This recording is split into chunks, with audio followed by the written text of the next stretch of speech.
My name is Colin Tibbetts. I'm sure that Dallin has given you a little bit of a heads up about who I am and what the purpose of this presentation is. Um, but I'm a registered nurse, and I'm also a student at Weber State University in their bachelor's program for nursing. And as part of that program, I've been asked to give a presentation to some type of group in the community about something that they are in need of. And between myself and Dallin, and it sounds like you guys, this is the topic that we came up with because this has been an interesting year, and I think it's affected all of us in similar ways. So we're going to be talking about ways to cope with 2020. Our mental health has all kind of been thrown off, if not, taking a hit a little bit. So that's what we're going to be talking about. I'm going to go ahead and jump to the next slide. Um, I felt it was important to include a little bit of humor in this because it is kind of a heavy topic. So I kind of compiled my favorite memes about 2020. Let me move the webcam a little bit so you can see this one in the bottom right. Um, I think that my two favorites are the one of Kevin from The Office in the top left. Um, we all know about the infamous chili incident, and that kind of feels like what 2020 has been like. And then the one in the middle, I think, is applicable to all of us right now. If not working from home, schooling from home certainly has been quite a challenge. Even though I've done schoolwork online before, this year has just seemed a little bit different. And I'm sure that for you guys in junior high and high school, it's been quite the adjustment and quite the challenge. So props to you. Give yourself a little bit of credit. We're going to jump right into kind of our content for the day. Let me move my webcam again here. So, like we mentioned, everybody's mental health is kind of taken a hit or has been impacted in some way. And I found this interesting article that was written specifically about the way that coronavirus has impacted us, especially teenagers like yourselves. Obviously, there's kind of four big areas of concern this year. First being concerns about coronavirus, whether that's you getting it or family or friends getting it. There's just been a lot of fear around that.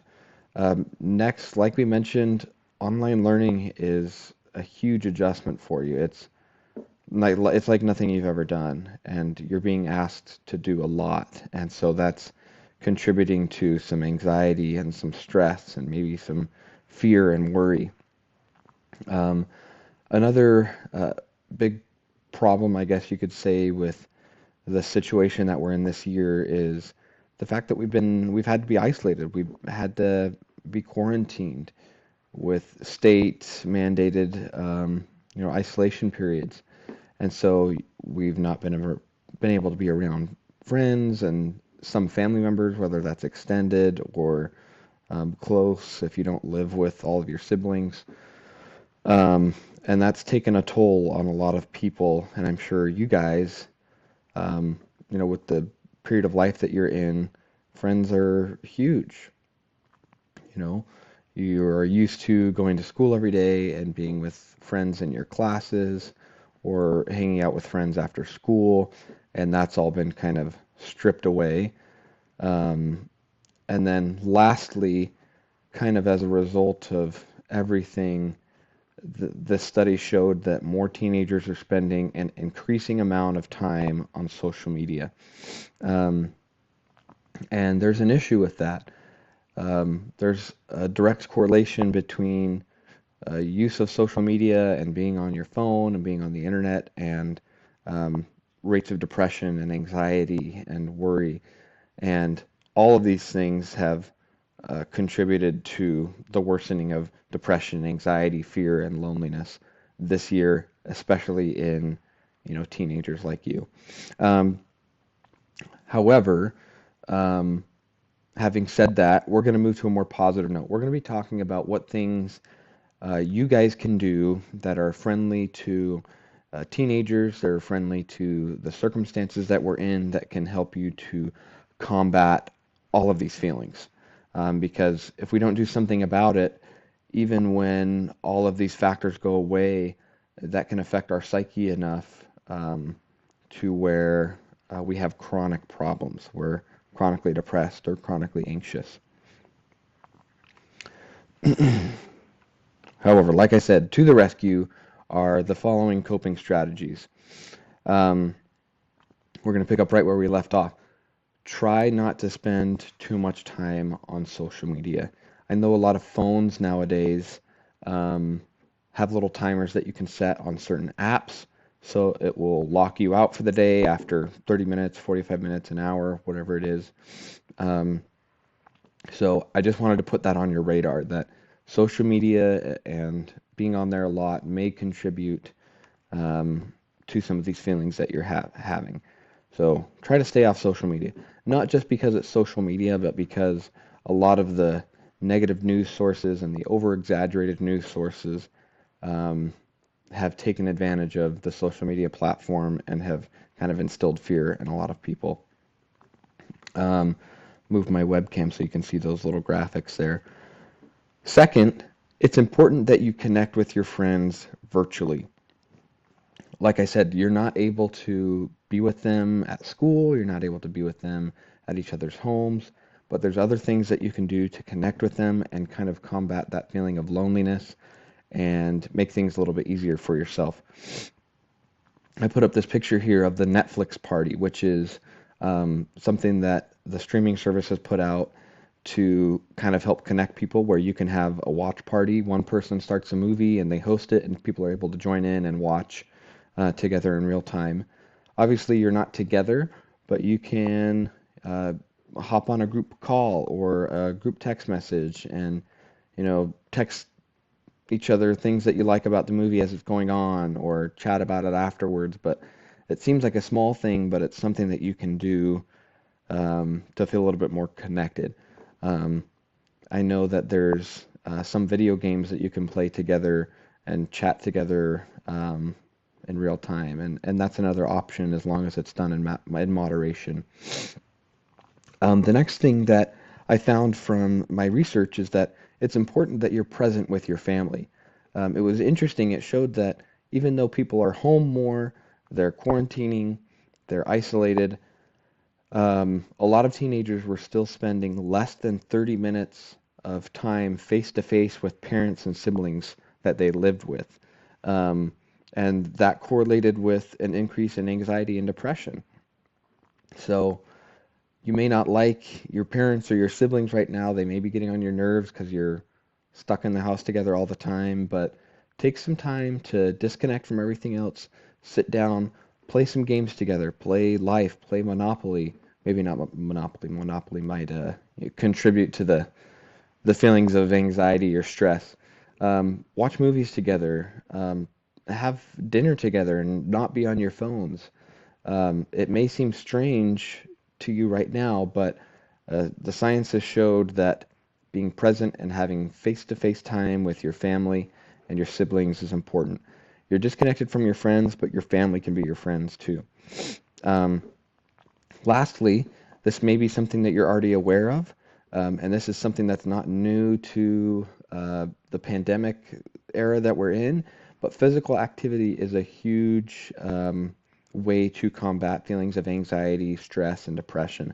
Whether you want to go for a run around the block or you want to do some exercises in your home, that's a great way to kind of combat the way that you may be feeling.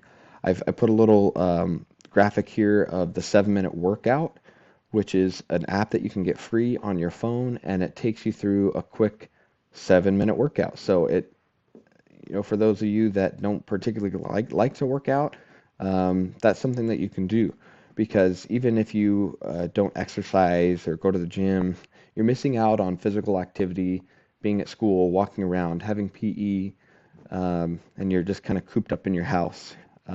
And so that's one of the things that you can do. Because I know a lot of gyms are closed. and you might not be able to do some of the things that you're used to be active physically.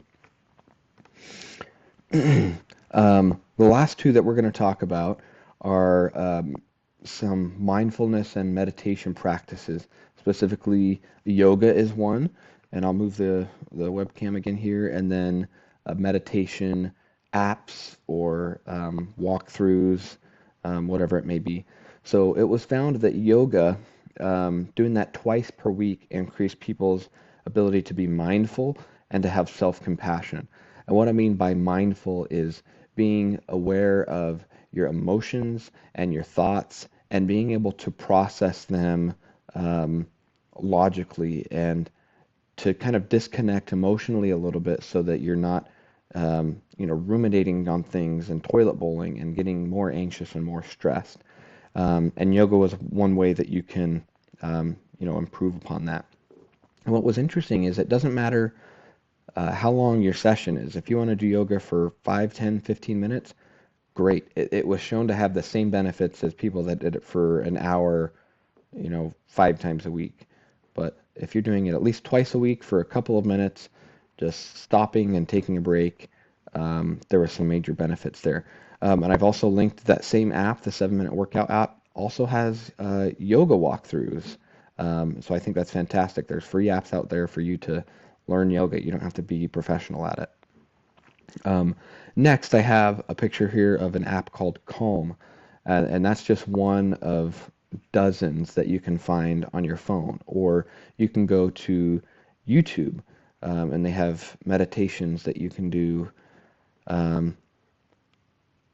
But as I've listed here, if you do that for 30 minutes, 4 times a week, it's been shown to not only decrease anxiety, but to improve focus. And I know we talked a little bit about how hard it is to be distraction free when you're doing work or school from home. So give that a shot. 30 minutes, 4 times a week sounds like a lot, but what I do is I do it for 30 minutes before I go to bed. It helps me to sleep better. I wake up feeling refreshed and more focused and less anxious. So on that note, I did want to show you guys a little bit of this Calm app.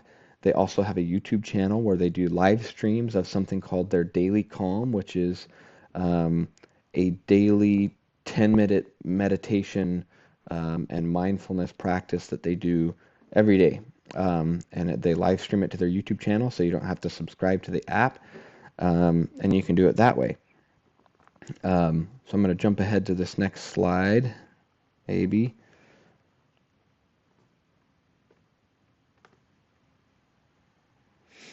And basically all it is you hop on for the first couple of minutes. They help you get comfortable. They do kind of like a head to toe, muscle tension releasing, and then they give you a little time to be quiet and silent and just to breathe deep. And then at the end, they usually share a little inspirational message. So I'm going to send the link as well so that you can watch the full thing. But I wanted to give you a little bit of a taste with the time that we have here. I know that it's almost up.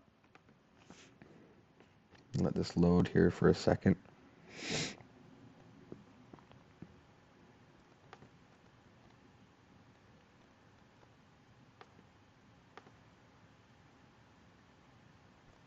Wondering if it will use my computer audio, but if not, that's no problem. But I wanted to make sure that you knew this was here, and as soon as this presentation is over, I want you to take a little bit of time to do this with Dallin and the rest of you.